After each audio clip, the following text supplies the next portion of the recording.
여러분 안녕하십니까? 검찰에서 수사권을 떼내는 법안을 4월 국회에서 처리하자는 안건을 놓고 진행된 민주당 의원총회. 조금 전에 끝났고 결론이 나왔습니다. 법안 처리를 당론으로 채택한다는 겁니다. 국회 연결합니다. 자, 김지경 기자. 자, 민주당 의원총회 결론 내용부터 먼저 전해 주십시오.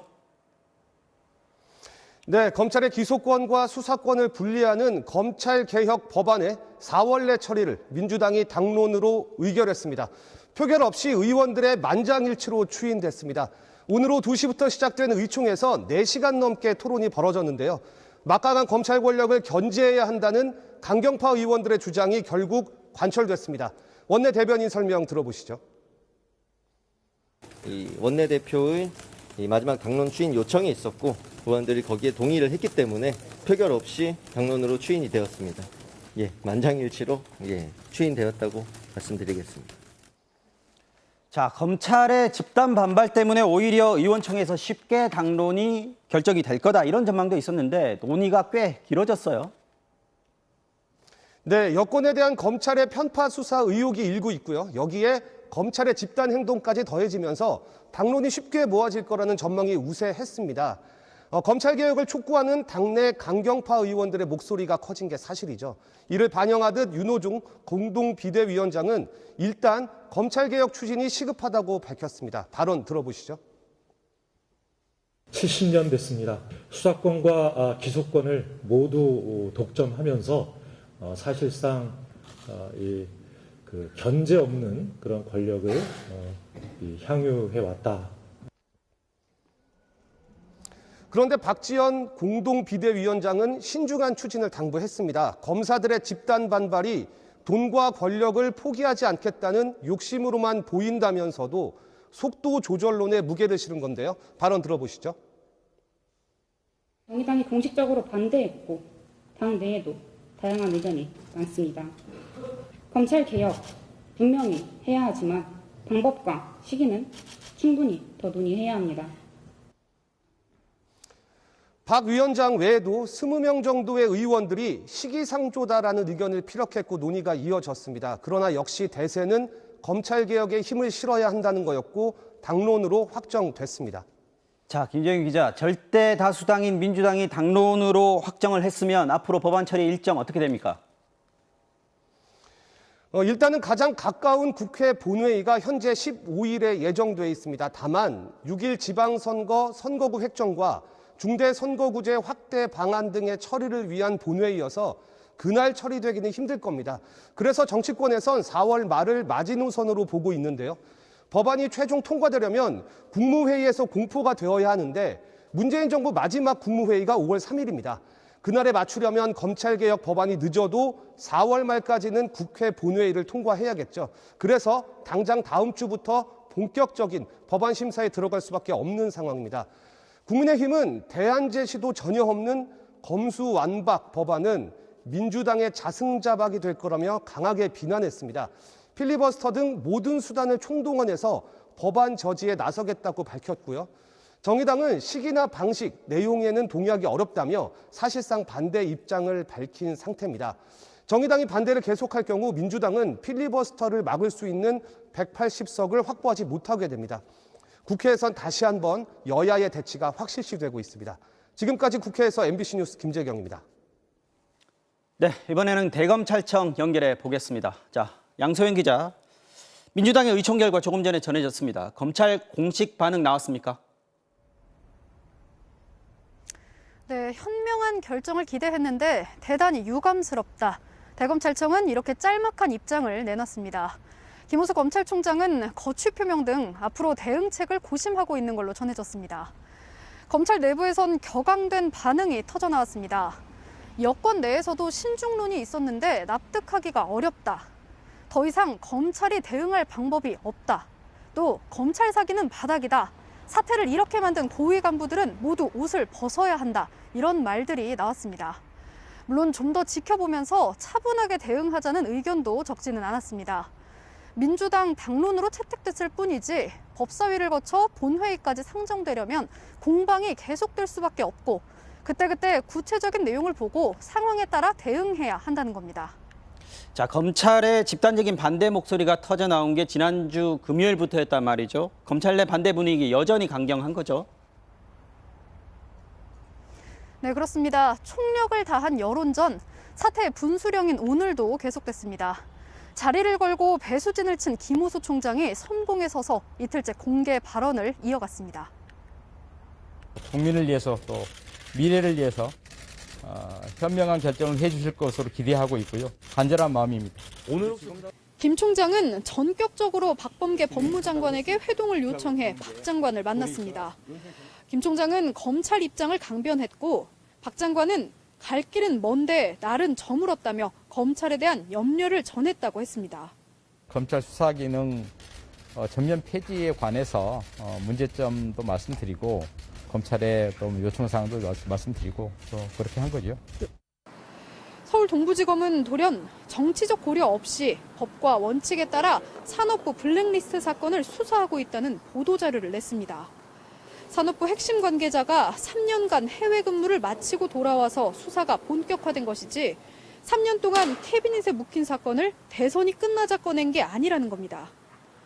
검찰이 수사 중간 경과를 보도자료로 낸 건 극히 이례적인데요. 민주당이 이 사건을 이른바 정권 눈치 보기 수사의 대표 사례로 꼽으며 수사권 박탈의 명분으로 삼는 데 따른 걸로 보입니다.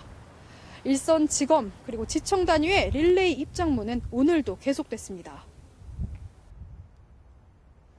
네, 막판까지 총력을 기울인 검찰은 허탈해하면서 계속 촉각을 곤두세우고 있습니다. 집단 사표나 아니면 다른 집단 행동이 이어질지 지켜봐야겠습니다. 지금까지 대검찰청에서 전해드렸습니다. 검찰로부터 수사권을 분리하면 수사가 부실해질 거라는 게 집단 행동에 들어간 검사들의 주장입니다. 민주당은 경찰의 수사를 지휘하는 권한은 여전히 검찰에 남겨놓는 거기 때문에 부실 수사 걱정은 하지 말라고 반박했습니다. 남효정 기자가 보도합니다. 국회의장이 마련한 자리에서 만난 여야 신임 원내대표들은 검찰 수사권 분리를 놓고 신경전을 벌였습니다. 졸속이 개혁은 아니다. 제대로 된 개혁, 완성된 개혁은 충분한 논의와 시간이 필요하다는 것을 제가 다시 한번 우리 박 대표님께 말씀을 드리고자 합니다. 대한민국의 권력기관이 보다 정상화되고 선진화되는 데 있어서 어떤 과정과 단계를 밟아 나가는 것이 합리적이냐라는 차원에서 고민을 하고 있는 것이고요. 검찰과 국민의힘의 반발에도 불구하고 민주당은 수사권 분리의 정당성을 조목조목 내세우며 여론에 호소했습니다. 우선 검찰 수사권을 완전히 박탈한다는 뜻의 검수안박이란 표현은 틀린 말이라고 반박했습니다. 검찰로부터 수사권을 분리해도 시정조치 요구와 경찰 수사관 교체 요구 등 검사의 통제권이 남고 경찰관의 범죄에 대해선 직접 수사도 한다는 겁니다. 수사권을 분리하면 수사 공백이 발생할 수 있다는 우려에 대해서도 사실과 다르다고 강조했습니다. 수사권 분리 법안이 통과되더라도 유예 기간을 둬서 수사 공백을 없앨 수 있다고 말합니다. 이미 경찰은 6대 범죄에 대해서 수사를 하고 있습니다. 6대 범죄에 대한 수사를 이제 검찰과 연계 없이 하는 경우 3개월이면 충분하다라는 답을 받은 바가 있습니다. 민주당은 검찰이 자신들의 사건을 재판에 넘긴 비율이 다른 사건들에 비해 극히 적다는 점도 검찰개혁법의 명분으로 내세우고 있습니다.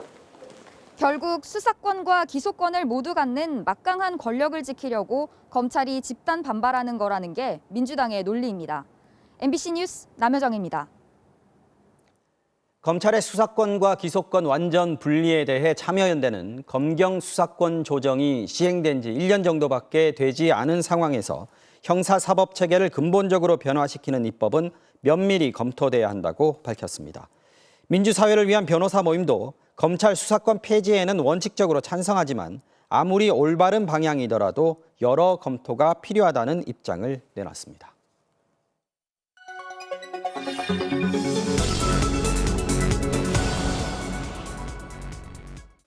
알고 보니 시작합니다. 검찰의 권한, 다른 나라들은 어떤지에 대해 민주당과 검찰은 서로 다른 말을 합니다. 다른 선진 국가들과 달리 기소권뿐만 아니라 수사권까지 갖고 있는 대한민국 검찰은 그 권한이 지나치게 과도해서 늘 논란의 중심에 있었습니다. 검찰 수사를 제도적으로 금지하는 것은 선진법제에서 유례를 찾아볼 수 없습니다. 검찰이 수사권과 기소권을 동시에 갖고 있는 게 우리만 특별하다, 그렇지 않다, 전혀 상반된 주장을 하는 건데요. 뭐가 맞는 건지 확인해봤습니다. 먼저 수사와 기소를 분리하는 게 세계적인 추세라는 민주당 주장을 살펴볼까요? 꼭 맞는 말은 아닙니다. 한 보고서에 따르면 2017년 기준 OECD 35개국 중 27개국이 검사의 수사권을 보장하고 있습니다. 우리나라 형사소송법과 마찬가지로 주요 선진국들은 관련 법에 검사의 수사 권한이 명시돼 있는 건데요. 미국의 경우 선거법 위반 같은 중대 사건은 연방검사가 FBI 같은 기관과 협업해 직접 수사를 하기도 하고, 독일도 대형 기업 같은 중요 사건의 경우 중점검찰청을 지정해 수사와 기소를 동시에 합니다. 경찰과 검찰로 완벽하게 수사와 기소가 분리된 나라는 호주와 이스라엘 두 곳밖에 없습니다. 그렇다면 검찰이 수사권을 갖는 건 세계적으로 일반적이라는 검찰 주장이 맞는 걸까요? 이 역시 전부 사실이라고 하긴 어렵습니다. 외국 검찰이 행사하는 수사권과 우리나라 검찰이 가진 수사권의 실질적인 권한과 범위가 다르기 때문입니다. 우리나라는 전국적으로 6천 명이 넘는 수사관이 검찰청마다 배치돼 사실상 경찰관처럼 검사들의 손발 역할을 합니다. 필요에 따라 범죄 정보를 수집하고 현장에 나가 압수수색도 하는 권한은 대부분의 외국 검찰은 갖고 있지 않습니다. 일본이 조금 예외인데 검찰청 특수부 등에만 제한적으로 허용됩니다. 수사 범위 역시 우리 검찰은 6개 중대범죄만 담당한다고 하지만 경찰 수사에 대해 보완 지시를 할 수 있기 때문에 사실상 일반적인 형사사건에까지 개입할 수 있는 길이 열려 있습니다. 지금 우리 검찰이 가진 막강한 힘에 대한 견제 장치가 다른 나라에 비해 부족한 건 사실이라는 겁니다. 결국 민주당과 검찰 각자 국민을 앞세우면서도 다른 나라 검찰 사례들을 자신들에게 유리한 방식으로 해석하고 있는 건데요. 검찰이 수사권을 가질지 말지로 좁혀져 버린 듯한 지금의 논의, 검찰의 정치적 독립과 경찰과의 견제와 균형이란 본질을 놓쳐서는 안 될 겁니다. 알고 보니였습니다. 윤석열 정부 내각 인선에 대해 오늘 안철수 인수위원장이 작심한 듯 공개적으로 불만을 제기했습니다. 인선 과정에 조언할 기회조차 없었다고 비판했는데 당선인 측에서는 공동정부의 파열음은 없다며 다급히 진화에 나섰습니다. 신수아 기자입니다. 지난 일요일 1차로 발표된 장관 후보자 명단에 안철수 위원장과 가까운 인사는 없었습니다. 행정안전부 장관 후보로 거론되던 최측근 이태규 의원도 당선인 측의 정치인 배제 원칙에 따라 입성이 무산되자 오늘은 작심한 듯 입을 열었습니다. 야권 단일화 과정에서 공동 정권 교체, 공동 정권 인수, 그리고 공동 정권 운영을 약속했다는 점부터 상기시키며 불만을 토로했습니다. 인선 과정에서 특히 제가 전문성이 있는 분야에 대해서는 조언을 드리고 싶었습니다만 그런 과정은 없었습니다. 다만 능력 있는 사람을 추천하는 건 내 몫이지만 인사는 당선자 몫이라며 당선인 측과의 정면 충돌은 피해갔습니다. 적합한, 그러니까 그 청사진을 제대로 실행에 옮길 만한 능력 있는 분들을 또 추천도 해드렸습니다. 그렇지만 그 인사는 당선인의 몫 아니겠습니까?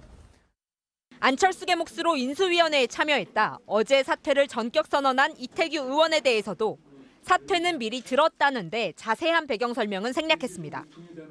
중압감에 대해서 저한테 이야기를 했고 저 나름대로 설득을 했습니다만 이제 본인이 워낙에 의지가 굳었습니다. 아직 2차 내각 발표에 10개 장관 자리가 남아있는 만큼 마찰을 피하며 여지는 남기되 향후 윤석열 당선인 측의 인선을 지켜보겠다는 압박으로 풀이됩니다. 이에 대해 장제원 당선인 비서실장은 일단 안철수 위원장이 있는데 무슨 공동정부 파열이겠느냐. 이태규 위원과도 계속 함께했으면 좋겠다며 서둘러 진화에 나섰습니다. 윤석열 당선인은 이르면 내일 법무부 등 10개 부처 내각 인선을 마저 발표할 걸로 알려졌습니다. 결국 2차 인선 결과가 파열음을 봉합할지 아니면 공동정부의 위기로 치닫게 할지 고비가 될 전망입니다. MBC 뉴스 신수아입니다. 국내에서도 새로운 코로나19 변이가 처음으로 발견이 됐습니다. 오미크론과 스텔스 오미크론이 합쳐진 XL 변이라고 하는데요. 이 변이가 발견된 나라는 영국에 이어서 우리나라가 두 번째라고 합니다. 이게 어떤 변이인지, 전파력이나 특성은 어떤지 이강진 기자가 자세히 설명해 드리겠습니다. 오미크론과 스텔스 오미크론이 합쳐진 XL 변이. 지금까지는 영국에서만 66건이 보고됐는데 우리나라에서도 처음 발견됐습니다. XL 변이 감염자는 지난달 23일 코로나19에 처음 확진된 40대 남성. 3차 접종을 마쳤고 해외에 다녀온 적도 없습니다. 방역당국이 최근 한 달간 3만 400여 개의 확진자 검체 샘플을 분석하다 발견했는데 영국에서 보고된 염기 서열과 유사했습니다. 해외 방문 이력이 있는 다른 사람에게서 옮았을 가능성도 있는 겁니다. 재조합 변이는 두 개의 바이러스가 같이 감염됐을 때 서로 섞이는 현상입니다. 델타와 오미크론, 스텔스 오미크론 등 지금까지 나온 변이들이 결합해 만들어진 변이는 확인된 것만 17개에 달합니다. It's natural for viruses to change. The more the virus circulates, the more opportunities it has to change. 우리나라에서는 스텔스 오미크론이 오미크론과 함께 확산되기 시작한 지난 1월 말부터 이런 변이들이 생겨났을 가능성도 있습니다. 하지만 우려할 만한 수준은 아니라는 게 방역당국의 판단입니다. 세계보건기구도 일반 오미크론으로 분류하고 있어 특성 변화는 크지 않을 것으로 예상되며 영향도 제한적일 것으로 판단하고 있습니다.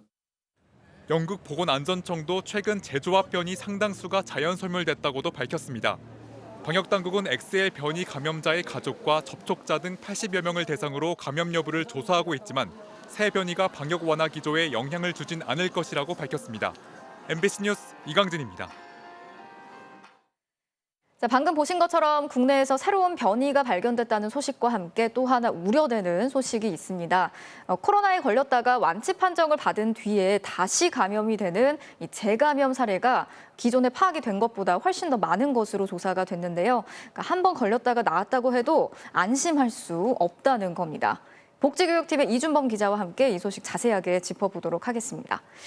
자, 이 기자 일단 조사 결과부터 좀 볼까요? 네, 방역당국이 처음으로 전수조사를 한 건데요. 2020년 1월부터 올해 3월 19일까지 확진자 924만여 명을 대상으로 했습니다. 네. 그랬더니 이 코로나에 2번 이상 걸린 사람은 2만 6천여 명, 전체 확진자의 0.3% 정도였습니다. 네, 2번 걸린 사람이 2만 6천여 명이었는데 3번까지 걸린 사람도 있다고요? 네, 37명이 3번 감염된 걸로 나타났습니다. 예, 자, 궁금한 게 어떤 경우에 재감염이 됐다 이렇게 볼 수 있는지 뭐 기준이 있습니까? 네, 현재 그 재감염으로 인정하는 기준은 두 가지입니다. 그 먼저 처음 확진되고 90일이 지나서 검사에서 양성 판정이 나온 경우가 그렇고요. 네. 그다음에 45일에서 89일 사이에 양성이 나왔을 경우에는 증상이 있거나 아니면 다른 확진자와 접촉한 이력이 있을 때 재감염으로 분류가 되고 있습니다. 이 두 가지 기준을 충족했을 때 이제 재감염이다 이렇게 말을 하는 거죠. 그 최근에 오미크론 때문에 확진자가 굉장히 많이 늘었잖아요. 그때 또 재감염 사례도 많이 나왔겠네요. 네, 그러니까 주목해야 되는 부분이 바로 그 지점인데요. 지금 그 오미크론 유행 전인 지난해 12월까지를 보면 이 재감염 추정 사례로 그 집힌 발생률이 0.098%입니다. 네. 그런데 지금 오미크론이 유행한 올해 1월부터를 보면은 0.296%로 약 3배 정도가 급증한 걸 볼 수 있습니다. 그렇군요. 지금 영국이 10%, 프랑스는 3% 정도가 재감염률이거든요. 네. 우리나라는 그거에 비하면 아직 낮은 수치긴 한데 이 방역 당국은 앞으로 더 늘어나서 우리도 프랑스 정도는 될 거다 이렇게 예측을 하고 있습니다. 직접 들어보시겠습니다. 오미크론 대유행 이후에 이제 1차 감염자 규모가 상당히 증가를 해서 향후에 재감염자의 규모는 더 크게 증가할 수 있겠다. 여기에 대한 대비가 필요하고. 그러니까 이제 백신도 맞았고 코로나에도 걸려서 면역이 생겼지만 그래도 코로나에 또 걸릴 수 있다 이런 얘기인 거죠? 네, 그래서 이른바 슈퍼 면역은 없다 이런 얘기가 되는 겁니다. 예. 영국에서는 4번까지 걸린 사람도 나왔다고 하는데요. 4번까지도 걸리기도 하는군요. 네, 그렇습니다. 그나마 다행인 거는 위험도가 낮다는 겁니다. 지금 재감염으로 위중증이 되거나 숨진 사람은 극히 일부였거든요. 예. 그래서 일단 전문가들은 백신 접종을 강조하고 있습니다. 백신을 맞은 사람들의 재감염 위험이 상대적으로 낮게 분석됐기 때문인데요. 이번에 코로나에 3번 걸린 것으로 조사된 37명 가운데 26명이 백신 미접종자였습니다. 이 코로나에 걸렸다가 완치됐다고 하더라도 방심하지 말고 이 마스크를 쓰고 개인 위생 같은 방역 수칙을 철저히 지켜야 한다고 전문가들은 당부하고 있습니다. 네, 여기까지 듣겠습니다. 이준범 기자 잘 들었습니다. 자, 다음 소식 전해드리겠습니다. 윤석열 당선인이 오늘 박근혜 전 대통령과 만났습니다. 대구 달성의 박 전 대통령의 사저를 찾은 윤 당선인은 면목이 없다, 늘 죄송했다면서 미안한 마음을 말씀드렸다라고 말했습니다. 또 박 전 대통령의 명예 회복을 돕겠다면서 취임식에 와달라고 초청도 했습니다. 구민지 기자가 취재했습니다.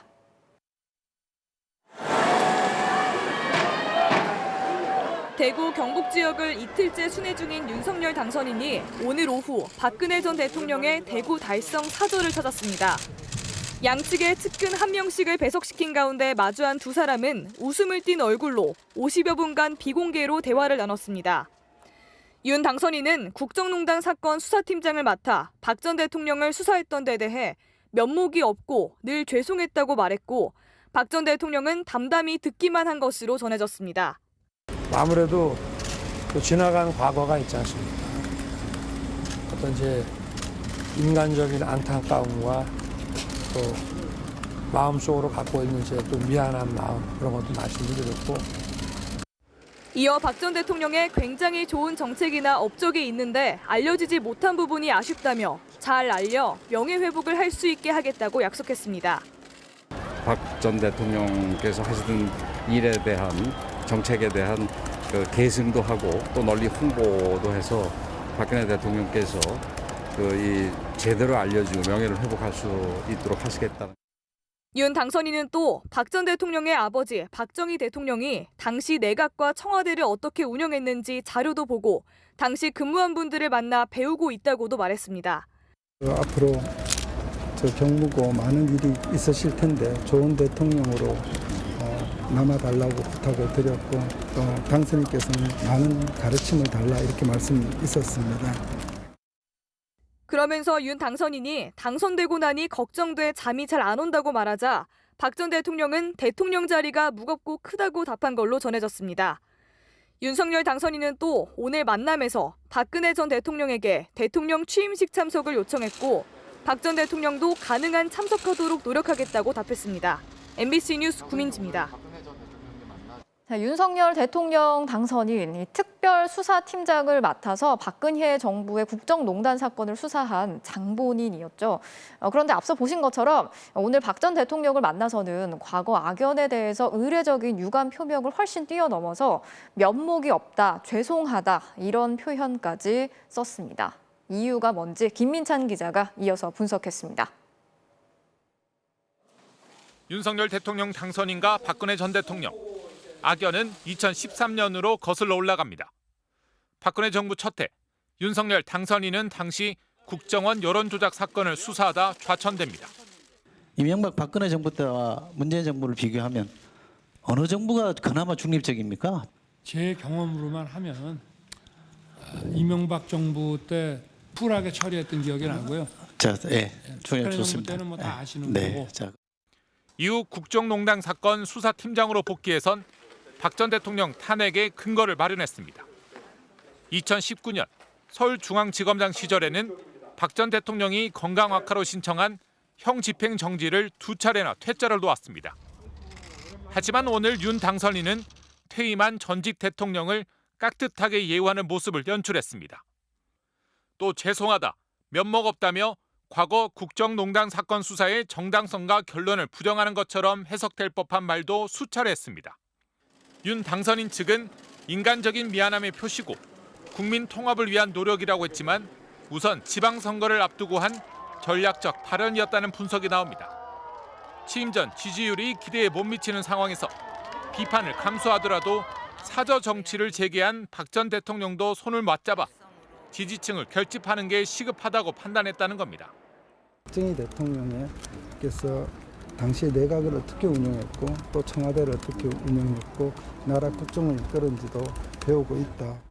하지만 정치권에선 당장 자가당착에 탄핵 부정 아니냐는 비판이 터져 나왔습니다. 탄핵을 부정하고 민주주의를 위협하는 발언입니다. 검찰의 공무와 국회의 책무, 헌법재판소의 권위를 폄훼했습니다. 특히 국정농단 사건에 대해 박근혜 전 대통령이 사과 한마디 하지 않은 상황에서 당선인이 명예회복부터 말한 건 국민적 동의를 받기 어려울 거란 지적입니다. MBC 뉴스 김민찬입니다. 거대한 괴물, 미사일이 쏟아지는 붉은 하늘. 한 구석에서는 어른과 아이가 손을 잡고 몸을 피하고 있죠. 침공 소식을 전하는 BBC 뉴스 화면도 보이는데요. 러시아가 우크라이나를 침공한 2월 24일 새벽 5시 45분, 그 순간을 보여주는 작품입니다. 이 작품은 우크라이나 정부가 기부금을 모으려고 만든 디지털 예술 작품인데요. 가짜가 아니라 진품이라는 걸 증명하기 위해서 NFT, 그러니까 암호 기술로 만든 꼬리표를 붙였습니다. 이 작품은 60만 원에 팔렸는데 우크라이나 정부는 하루 만에 54종류의 디지털 작품을 팔아서 7억 원이나 모았습니다. 우크라이나를 도우려는 전 세계 사람들이 이 작품을 사준 건데요. 지불은 암호화폐 이더리움으로 하고 우크라이나 정부가 개설한 암호화폐 지갑으로 입금이 되는 겁니다. 자, 하지만 가짜도 돌아다닙니다. 디지털 작품을 복제해서 우크라이나 정부를 사칭한 가짜 NFT 꼬리표를 붙여서 파는 건데요. 우크라이나 정부는 공식 사이트에서만 구매할 수 있다, 이렇게 당부까지 했습니다. 그러니까 NFT가 붙어 있다고 해서 다 믿을 수 있는 건 아니라는 뜻입니다. 폭발적으로 성장하고 있는 NFT의 세계, 큰 돈이 몰려들고 있지만 위험도 도사리고 있습니다. 김아영 기자가 전해드리겠습니다. 사람 키만한 거대한 스크린 속에 담긴 예술작품. 10만 개의 점들이 스크린 속에서 춤을 추듯 천천히 움직이고 있습니다. 김환기 화백의 1971년 작품 우주를 디지털로 만든 작품입니다. 캔버스에 그린 유화가 디지털로 탈바꿈했습니다. 김환기의 우주는 3년 전 홍콩 크리스티 경매에서 한국 미술품 역사상 가장 높은 132억 원에 팔렸습니다. 디지털로 만든 우주는 얼마에 팔렸을까? 점 하나하나를 디지털 작업을 하다 보니까 굉장히 오랜 시간이 걸렸고요. 하나로 한 2억 9천만 원. 디지털 우주는 석점을 만들었습니다. 가짜가 아니라 진품이라는 걸 증명하려고 암호화 기술을 이용한 꼬리표, NFT를 붙였습니다. 최근 경매에서 2점은 2억 2천만 원에, 한 점은 2억 9천만 원, 석점 합해 7억 3천만 원에 팔렸습니다. 그냥 디지털 복제품일 뿐인데 엄청 비싼 값을 받은 겁니다. 디지털 아트에 대해서 가치를 좀 알아봐 주시는 분들이 저희가 봤을 때도 점차 좀 늘어나고 있다고 보고 있어요. 한때 비트코인 같은 가상자산에 몰려들던 돈이 최근에는 NFT로 몰리고 있습니다. 세계 최대 NFT 거래소인 오픈시는 지난 1월 한 달 동안 6조 9천억 원이 거래됐는데 1년 만에 837배나 커졌습니다. 예술 작품, 유명 인사의 트위터, 무한도전의 한 장면까지 온갖 것들이 NFT 꼬리표를 달고 거래됩니다. 하지만 위험도 도사리고 있습니다. 누구나 쉽게 NFT를 만들 수 있기 때문에 별 가치가 없는 수많은 NFT들이 쏟아져 나옵니다. 저도 직접 만들어 봤습니다. 가상화폐 지갑 계정을 만들고 NFT를 발행해주는 홈페이지에서 발행하기 버튼을 누릅니다. 직접 찍은 풍경 사진을 올렸더니 저만의 NFT 꼬리표가 붙은 작품이 탄생했습니다. 이렇게 NFT 발행이 끝났습니다. 계정을 만들고 나니 실제 발행까지는 3분도 걸리지 않았습니다. 아무 NFT나 만들어 유명한 작가를 사칭하기도 합니다. 작년 9월에는 얼굴 없는 화가로 유명한 영국 작가 뱅크시를 사칭한 가짜 NFT가 3억 9천만 원에 팔린 적도 있습니다. 그런 사건들이 잊어버릴만 하면은 이제 발생을 해요. 그림에 대한 NFT를 판매했을 때, 문제가 생겼을 때 NFT 마켓플레이스가 어디까지 책임을 질 것이냐. 코인에 이어 새로운 투자 대상으로 뜨고 있는 NFT. 코인이 그랬던 것처럼 이 안에도 옥석이 있지만 아직은 가려내기 쉽지 않습니다. MBC 뉴스 김아영입니다. 우크라이나 전쟁 소식입니다. 조만간 우크라이나 동부 돈바스 지역에서의 결전이 예고된 가운데 러시아는 우크라이나 남부 도시 마리우폴을 함락시키기 위해 막바지 공세를 강화하고 있습니다. 폴란드에서 취재하고 있는 김건희 기자 연결돼 있습니다. 자, 김 기자. 자, 마리우폴은 러시아군이 계속 집중 포격도 하고 이미 포위를 한 것 아닙니까? 우크라이나 군이 아직 버티고 있나 보군요. 네, 우크라이나군은 아직 저항하고 있습니다. 아파트 단지 사이에서 폭발이 연달아 일어나는 모습이 화면에 보이실 텐데 이건 우크라이나군 방위군 소속 부대가 공개한 영상입니다. 러시아의 장갑차를 부수는 장면인데요. 우크라이나군은 러시아군의 병력이 우크라이나보다 10배나 더 많은데 아직 이렇게 싸우면서 버티고 있다. 이런 설명도 함께 달았습니다.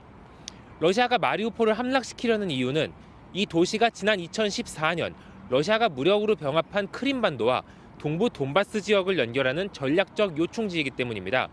러시아는 그동안 이곳을 최우선 공략 목표로 삼고 포위 공격을 계속해왔고 이미 도시 기반 시설의 90% 이상이 파괴됐습니다. 접근 자체가 쉽지 않기 때문에 식량 지원조차 제대로 되지 않고 우크라이나 측이 집계한 민간인 사망자만 1만 명이 넘는 전쟁의 피해가 가장 심각한 지역입니다. 자, 그러니까 버티고는 있지만 한계가 왔다. 마리우폴은 곧 러시아에 완전히 넘어갈 것 같다. 이렇게 봐야 되는 건가요? 네, 이 도시에 있는 우크라이나군 해병대는 마지막 결전을 앞둔 상황을 SNS에 올렸습니다.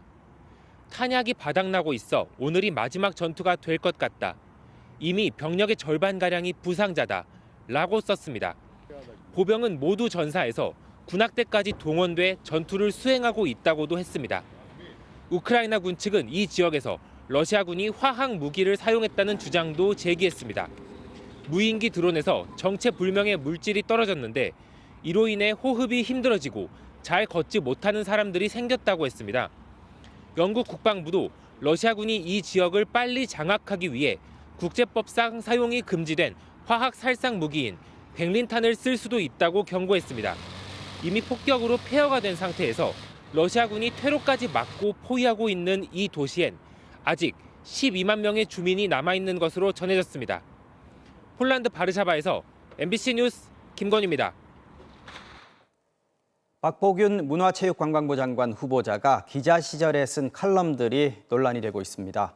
전두환 씨의 29만 원 예금 논란을 혐오라고 표현하고 이승만 박정희 정부의 독재를 옹호하는 듯한 글도 여러 차례 썼는데요. 조명아 기자가 살펴봤습니다. 지난 2019년 법정 출두를 위해 광주를 찾은 전두환 씨. 광주 민주화운동 때 발포 명령을 내렸냐는 질문에 신경질적인 반응을 보였습니다. 발포 명령 부인합니까? 끝내 사과 한마디 없이 혐의를 부인해 피해자들 상처만 커졌습니다. 우리가 해주고 싶어도 본인이 반성을 늦춘 점이 있어야 될 거 아니에요. 당시 중앙일보 사설도 공수부대 투입을 명령한 가해자가 신군부였음이 확인됐다며 가해자의 진정 어린 사과는 없었다고 비판했지만 박보균 문화체육관광부 장관 후보자의 칼럼은 달랐습니다. 전두환식 리더십의 바탕은 의리다. 수호지 양산박 느낌이 풍긴다고 평가하더니 전 씨의 29만 원 예금 논란은 혐오의 압축이고 조롱받기는 순환의 형태라고 전 씨를 옹호했습니다. 비슷한 논조는 여러 차례 확인됩니다. 박근혜 정부 시절 전두환 추징법 통과를 두고는 외로운 처지를 실감시킨다고 동정하는가 하면 전 씨가 회고록을 냈을 땐 박 전 대통령 측의 서운함이 전두환 추징법에 담겼다는 취지로 적었습니다. 이승만과 박정희 전 대통령에 대해서도 긍정적 평가가 많아 역사관 논란을 불러일으키고 있습니다. 5.16 군사정변을 산업화의 상징, 근대화 혁명의 시작이라고 밝혔고 한국 현대사의 주연은 이승만과 박정희라며 역사교과서에서 업적을 재평가해야 한다고 여러 차례 주장했습니다.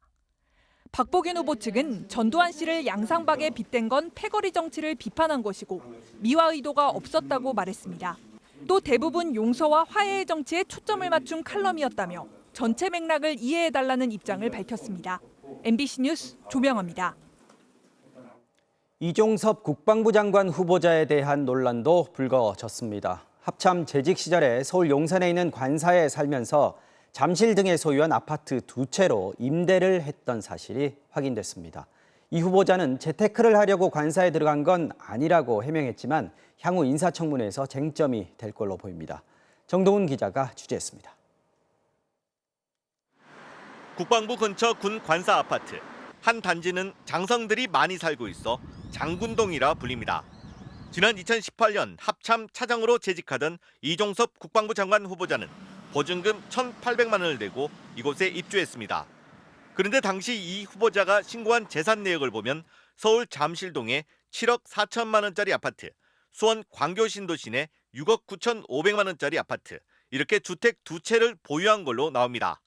이 후보자는 아파트 2채를 각각 7억 원과 6억 3천만 원의 보증금을 받고 전세로 임대했습니다.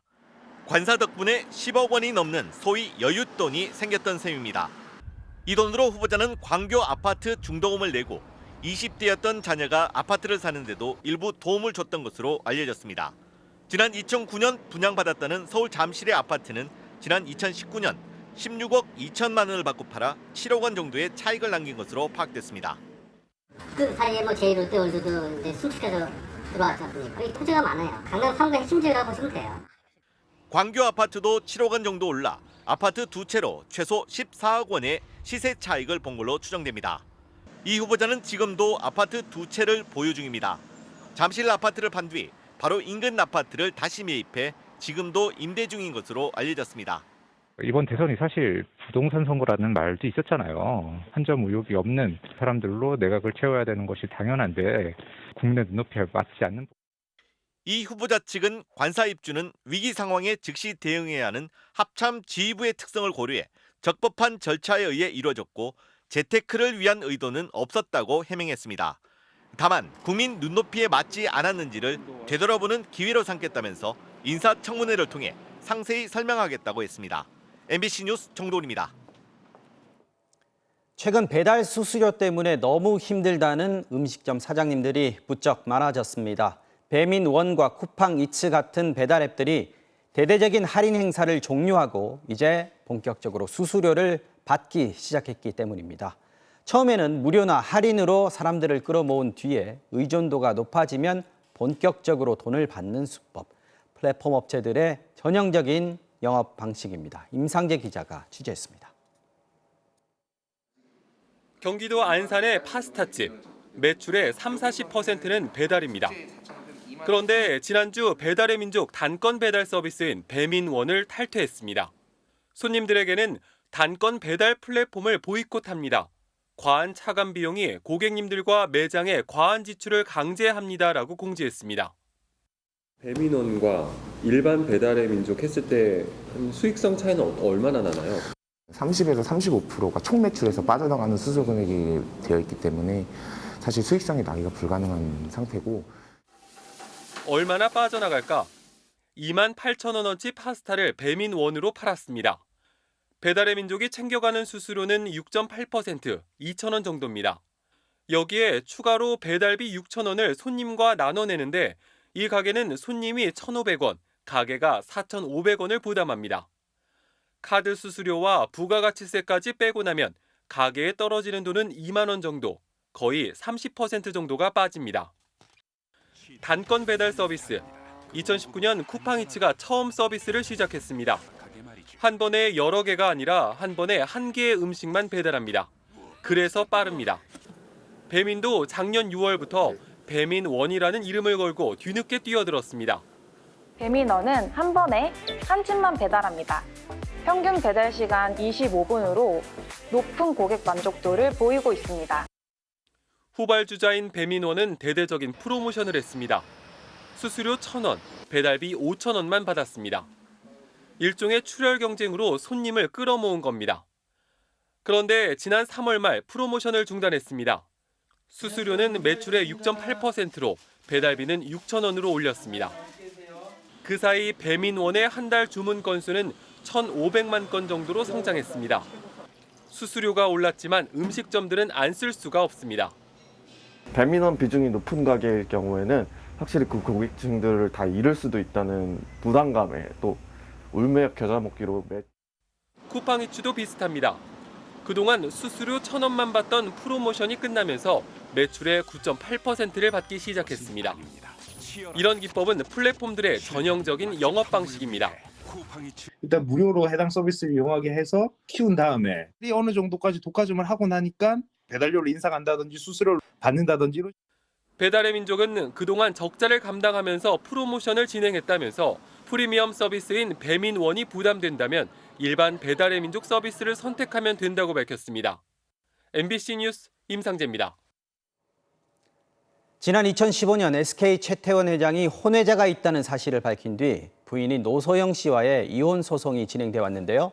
법원이 최근 이혼 소송이 끝날 때까지 최 회장이 주식을 처분할 수 없다고 결정했습니다. 노소영 씨에게 얼마를 나눠줘야 할지 아직 모른다는 겁니다. 정상빈 기자입니다. 지난 1988년 SK 최태원 회장과 노소영 아트센터 나비 관장이 결혼했습니다. 현직 대통령의 딸과 재벌가의 장남이 만난 세기의 결혼이었습니다. 하지만 결혼 생활 27년 만인 지난 2015년 최 회장은 한 신문사에 편지를 보내 혼인 관계를 끝내겠다는 입장을 공개했습니다. 노 관장과 10년 넘게 깊은 고를 두고 지냈고 다른 사람을 만나 아이도 태어났다며 이혼하겠다고 밝힌 겁니다. 지난 2018년 부부의 이혼 소송은 본격화됐고 가정을 지키겠다는 뜻이 분명했던 노 관장도 이듬해 맞소송으로 대응에 나섰습니다. 힘들고 치욕적인 시간에도 희망을 갖고 기다렸다면서 이제는 남편이 원하는 행복을 찾아가게 해주겠다는 메시지와 함께였습니다. 노 관장은 위자료 3억 원과 남편의 SK 주식 중 약 42%, 현재 시가 약 1조 3천억 원어치를 나눠달라고 요구했습니다. 1년 9개월 만인 지난 2월 법원이 최태원 회장에게 SK 주식 350만 주를 함부로 처분할 수 없다고 결정한 사실이 뒤늦게 확인됐습니다. 이혼 소송이 마무리돼 노 관장에게 얼마를 나눠줄지 재산 분할 결론이 나올 때까지 주식을 팔지 말라는 겁니다. 이혼 판결이 확정이 된다 하더라도 상대방의 재산이 집행되기 어려울 경우를 대비한 경우인데요. 그래서 일반적으로 가압류나 가처분을 신청하면 보편적으로 인정을 하고 있습니다. 다만 법원은 노 관장이 신청한 650만 주 전부가 아니라 일부인 350만 주만 처분하지 못하도록 인용했고 노 관장은 현재 항고한 상태입니다. 두 사람의 이혼 소송은 지난 2020년 4월부터 현재까지 10번 가까이 진행됐는데 보통 이혼 소송과 달리 사안이 복잡한 만큼 최종 판결까진 시간이 더 걸릴 수 있다는 관측도 나옵니다. MBC 뉴스 정상빈입니다. 오늘 서울 남부지방검찰청에서 30살의 초임 검사가 주차장에서 숨진 채 발견이 됐습니다. 경찰이 사망 경위를 밝히기 위해서 수사에 나섰고요. 검찰 역시 자체적으로 진상조사에 착수했습니다. 윤수환 기자가 취재했습니다. 오늘 낮 서울 남부지검 경찰 과학수사대 차량이 빠르게 이동합니다. 주차장 바닥엔 고인의 명복을 빈다고 적힌 흰색 천이 깔렸습니다. 오늘 오전 11시 반쯤 30살 이모 검사가 주차장에 떨어져 쓰러져 있는 것을 검찰 직원이 발견해 신고했습니다. 소방대가 도착했을 땐 이미 숨져 있었는데 극단적인 선택을 한 것으로 추정됩니다. 이 검사는 지난 2월 남부지검에 처음 발령받은 초임 검사였습니다. 소속 부서는 고소고발 사건을 담당해 업무 강도가 높은 것으로 알려진 형사부. 이 검사의 경우 처리해야 할 미해결 사건이 많은 편은 아니었지만 가끔 주변에 일이 힘들다는 언급도 했던 것으로 전해졌습니다. 남부지검은 참담함과 비통함을 금할 수 없다며 고인과 유족에게 깊은 애도를 표한다는 공식 입장을 냈습니다. 또 대검찰청의 지시에 따라 즉각 인권보호관을 중심으로 자체 진상조사에 착수했습니다. 더군다나 남부지검에선 지난 2016년 2년차 평검사였던 고 김웅영 검사가 상관의 폭언과 폭행에 시달리다 극단적인 선택을 한 바 있어 검찰 안팎의 이목이 더욱 집중되고 있습니다.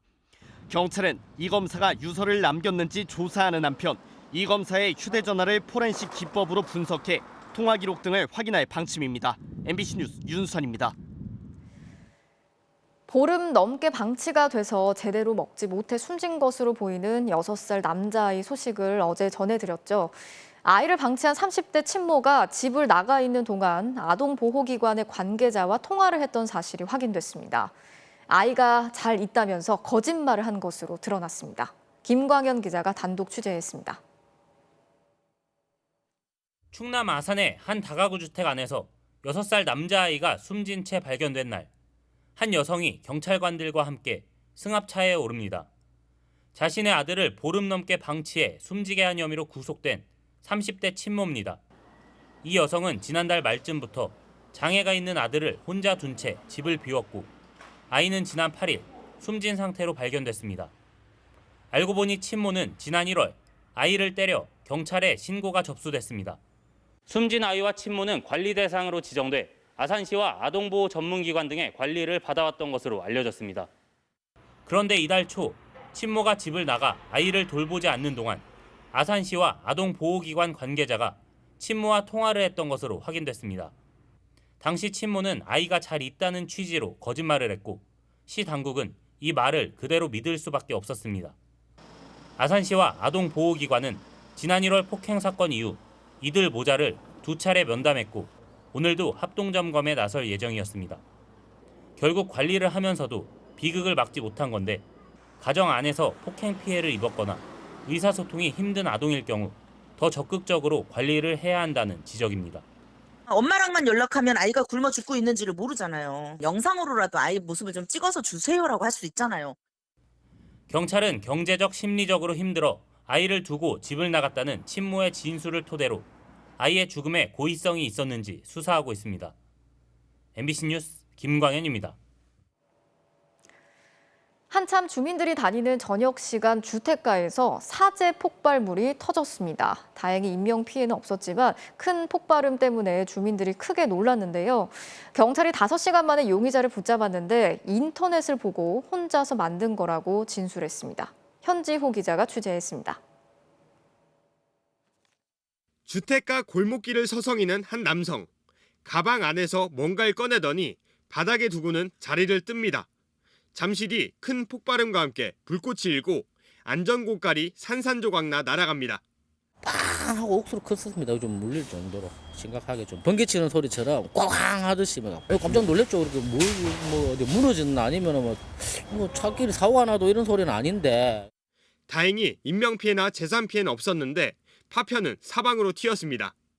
현장에서는 사제 폭발물이 발견됐습니다.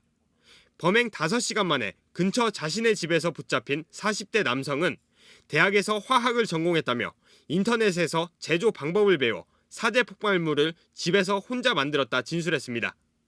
필요한 제도도 인터넷으로 구매하고 일반적으로 구할 수 있는 것은 또 일반용 재활용 센터나 이런 데서 구해서 폭탄 제조를 하게 되었다. 남성은 이렇게 만든 폭발물을 안전고깔 안에 설치했습니다. 그리고는 50m쯤 떨어진 장소에서 지켜보다 인터넷으로 구입한 리모컨을 이용해 터뜨렸습니다. 실제로 포털과 유튜브 등에 폭탄과 관련된 검색어를 입력하니 제조법을 설명하는 콘텐츠가 수두룩합니다. 이 남성은 사제 폭발물을 만들어 터뜨린 이유에 대해 답을 하지 않고 있는데 경찰은 구체적인 범행 동기를 조사한 뒤 구속영장을 신청할 예정입니다. MBC 뉴스 현지호입니다.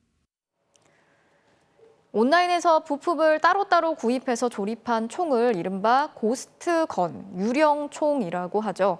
이런 총을 사용한 범죄가 미국에서 잇따르고 있습니다. 규제 대상이 아니라서 관리도 추적도 불가능했는데 미국 정부가 규제 방안을 발표했습니다. 뉴욕에서 이용주 특파원이 전해드리겠습니다. 지난 금요일 오후 뉴욕 브롱스 주택가의 총격 사건. 고등학생 1명이 숨졌고 2명이 다쳤습니다. 총을 쏜 사람은 17살 남자. 길거리에서 행인과 시비를 벌이다 총을 꺼냈습니다. 아이오와주 나이트클럽 총기 난사로 12명이 죽거나 다쳤고 캘리포니아 세크라멘토에선 6명이 총에 맞아 숨졌습니다. 범행에 사용된 총은 모두 고스트건, 유령총이었습니다. 부품을 따로따로 하나하나 구입한 뒤에 조립해 만든 총을 유령총이라고 합니다. That was responsible for the tragic death of a 16-year-old child in the Bronx. Yes, that was a ghost gun. 온라인 사이트에선 총신은 물론 방아쇠, 탄창 같은 모든 부품을 팝니다. 미국 법상 총은 규제 대상이지만 총 부품은 규제 대상이 아니기 때문입니다. 다양한 할인 광고도 많고 각각의 부품에 대해서 구매자들의 평점까지 매겨져 있습니다. 마음 먹고 클릭만 몇 번 하면 미국에 온 지 3달밖에 되지 않아 총기 허가증이라는 걸 가져본 적이 없는 저도 총기 소지자가 될 수 있습니다. 누가 어디에서 총을 샀는지 추적할 수 없다 보니 범죄 사용에 쓰이는 유령총은 5년 전에 비해 10배 가까이 늘어났습니다. And there's no way that you're going to stop this. There's nothing you can do about it. This is the reality of the world. And 3D printers are real. And I can just go press a button and I'm going to print one of these. 미국 연방정부는 핵심 부품은 반드시 등록하게 하고 온라인 구매도 신원 확인을 거치도록 하는 규제안을 발표했습니다. The United States Department of Justice is making it illegal for a business to manufacture one of these kits without a serial number. Illegal. 하지만 총기 규제에 미온적인 공화당과 총기협회의 강력한 반대로 유령총 규제가 제대로 시행될 수 있을지 벌써부터 회의적인 전망도 있습니다. 뉴욕에서 MBC 뉴스 이용주입니다. 네, 요즘 기름값이 치솟으면서 가짜 석유를 만들어서 판매하는 사기 사건도 잇따르고 있는데요. 값이 저렴한 선박용 경유의 염료를 타서 색깔을 바꾼 뒤에 마치 일반 경유인 것처럼 속여 판 업자들이 경찰에 대거 붙잡혔습니다. 모르고 이 석유를 썼다가는 차량이 망가질 수도 있다고 합니다. 구나연 기자의 보도 보시겠습니다. 석유 운반 차량들이 서 있는 전남 여수의 한 공터.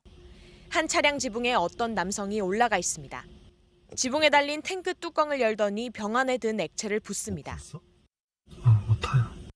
못 탄다고? 이 액체는 경유의 색깔을 바꿔주는 염료입니다. 왼쪽에 붉은색이 선박용 경유, 오른쪽에 노란색이 일반 경유인데 선박용 경유에 염료를 넣어 노랗게 바꿨습니다. 그렇게 색깔을 바꾼 선박용 경유를 일반 경유와 1대2의 비율로 섞은 뒤 전국의 21개 주유소에 팔았습니다. 전남 여수 근처에서 선박용 경유를 리터당 400원에 불법 매입해 가짜 경유를 만들어 주유소에 넘긴 뒤 리터당 1,400원에 500만 통 가까이 판 겁니다. 그렇게 챙긴 돈만 약 15억 원. 주유소 업주들 역시 가짜라는 걸 알면서도 실제 경유보다 싸다는 이유로 사들여 일반 소비자들에게 되팔았습니다. 선박용 경유는 일반 경유보다 50배 많은 황성분을 포함하고 있어 대기 오염을 일으키고 차량의 엔진 수명도 단축시킬 수 있습니다. 지속적으로 이런 가짜 석유를 사용하게 되면 그 배기가스가 배출되는 필터를 막게 해서 최종적으로는 차량이 멈춰설 수 있는 굉장히 위험한 상황에 이르를 수 있습니다.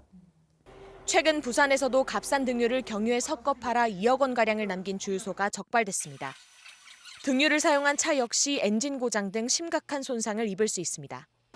경찰은 최근 기름값이 오르면서 가짜 석유 판매가 늘고 있다고 보고 한국석유관리원 등과 함께 단속을 강화한다는 계획입니다.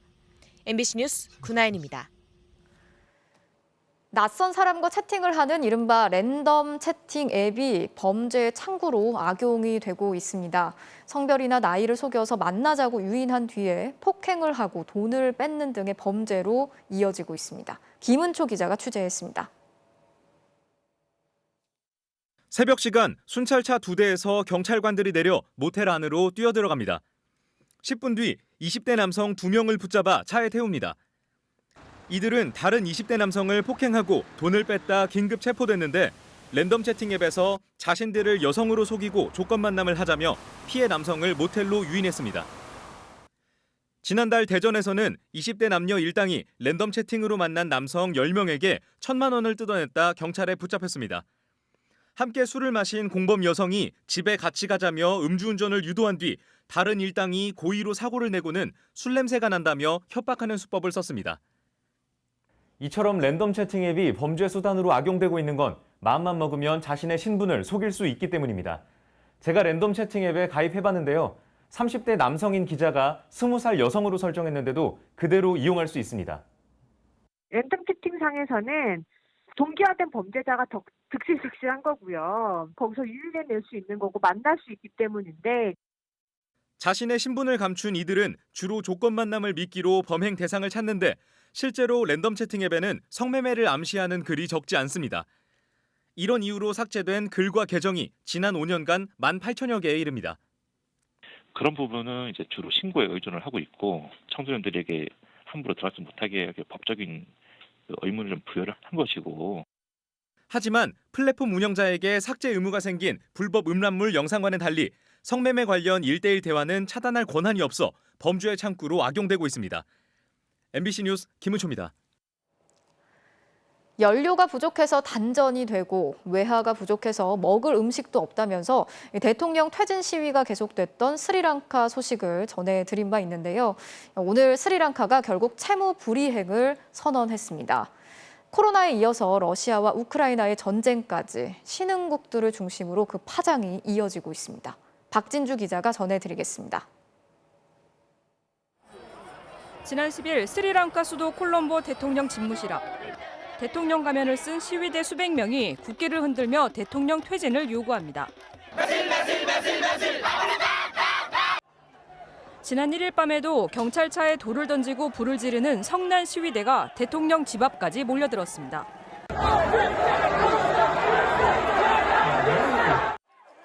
스리랑카의 대통령 퇴진 시위는 열흘을 넘기고 있습니다. 전기가 끊겨 하루 절반이 넘게 단전이 되고 생필품도 제대로 공급되지 못합니다.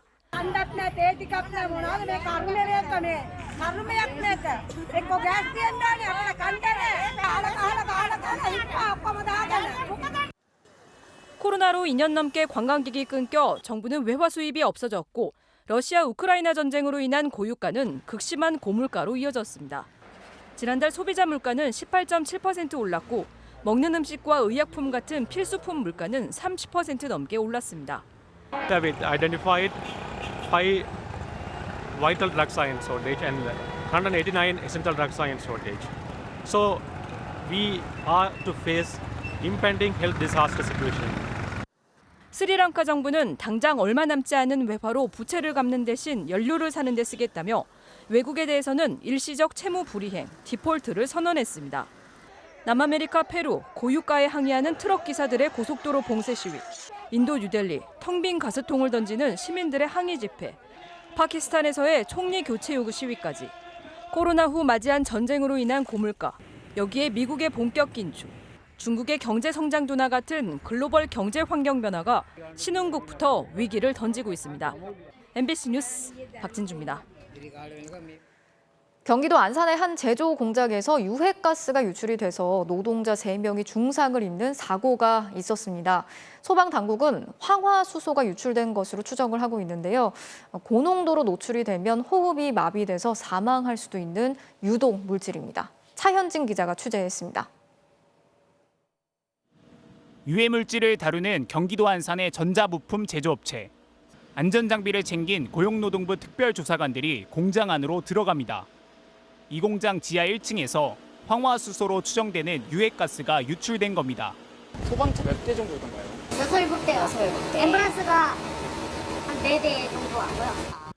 당시 작업장에선 폐수 처리업체 노동자들이 일하고 있었습니다. 사고가 발생한 현장 앞입니다. 이곳에서 일하는 하청업체 노동자 3명이 누출된 가스를 마시고 인근 병원으로 이송됐습니다. 이들은 생명엔 지장이 없지만 의식이 흐려지고 팔과 다리에 마비가 오는 증상을 호소했습니다. 고농도 황화수소에 노출되면 호흡마비와 폐손상이 일어나고 심하면 사망에 이를 수 있습니다. 황성분이 그 미생물에 의해서 분해되면서 황화수소라고 하는 양독성 물질이 만들어져요. 거의 뭐 달걀 썩는 냄새 같이. 소방당국은 폐수가 흐르던 배관에서 황화수소가 누출된 것으로 보고 있습니다. 현장엔 방독면과 방진복 등 안전장비는 있었지만 유해가스 농도를 측정하는 휴대용 장비는 없었던 것으로 파악됐습니다. 산소 농도 측정기가 있고 그다음에 유해가스 농도 측정기들 우리 몸에다 항상 지니고 다녀야 되겠죠. 최근 10년간 밀폐 공간에서 발생한 지식사고로 다치거나 숨진 사람은 모두 316명. 사망자 중에선 황화수소로 인한 질식사가 10명 가운데 3명꼴로 가장 많습니다. 경찰은 작업자들과 회사를 상대로 유해가스 농도 측정과 안전장비 착용 여부 등 작업 규정을 준수했는지 조사하고 있습니다. MBC 뉴스 차현진입니다. K리그에서 골보다 세리머니가 더 화제인 선수, 감독과 카풀로 함께 출근하는 선수, 다시 월드컵을 꿈꾸고 있는 선수, 바로 수원FC의 이승우 선수입니다. 김태훈 기자입니다. 반박자 빠른 슈팅으로 만들어낸 K리그 데뷔골. 예리한 중거리 슛이 돋보였던 2호 골. 그리고 지난 주말 결승골에 멋진 도움까지. 모든 공격 포인트가 홈 경기장에서 나왔고 이승우는 그때마다 흥겨운 춤사위로 팬들과 기쁨을 나눴습니다. 춤추려고 골 넣는다는 말이 나올 정도입니다. 어렸을 때 친구들이랑 많이 놀고 춤도 많이 추고 그랬었는데 골을 넣으면 자연스럽게 나오는 것 같아요. 다 같이 좀 더 재밌고 좀 더 좋고. 김도균 감독과의 이른바 카풀 과외도 적응에 큰 도움이 됐습니다. 같이 사는 그 거리가 가까워서 출근할 때도 그렇고 퇴근할 때도 자주 같이 하는데 뭐 처음에는 당연히 편하지는 않았는데 축구 얘기만 아니어도 사생활적인 부분도 이야기를 하고 인생 이야기도 하고. 올 시즌 가장 기억에 남는 경기는 SNS에 판정 불만을 토로했다가 징계까지 받았던 전북과의 데뷔전입니다. K리그라는 곳에 처음 발을 디뎠던 그런 경기니까 또 그 경기 끝나고 벌금도 받고 상당히 기억에 남는 날인 것 같아요. 태극마크를 달고 각급 대표팀에서 적지 않은 원더골을 터뜨렸던 이승우지만 잊지 못할 순간으로는 예상외로 러시아 월드컵 스웨덴전을 꼽았습니다. 축구를 하면서 처음으로 떨렸고 꿈의 무대에 제가 정말 뛸 수 있다는 게 너무 믿기지 않았고 울진 않았는데 울 뻔했다. 그래서 지금의 목표도 카타르 월드컵입니다. 꾸준한 경기력을 보여주면 기회가 올 거라고 긍정적으로 생각을 해서 최선은 정말 다 해보고 그리고 나서의 결정은 따를 수밖에 없지 않나. MBC 뉴스 김태훈입니다. 프로야구 삼성 김상수 선수의 호습입니다. 투수 원태인 선수의 감사 인사도 깍듯하네요. 화요일 밤 스포츠 뉴스였습니다.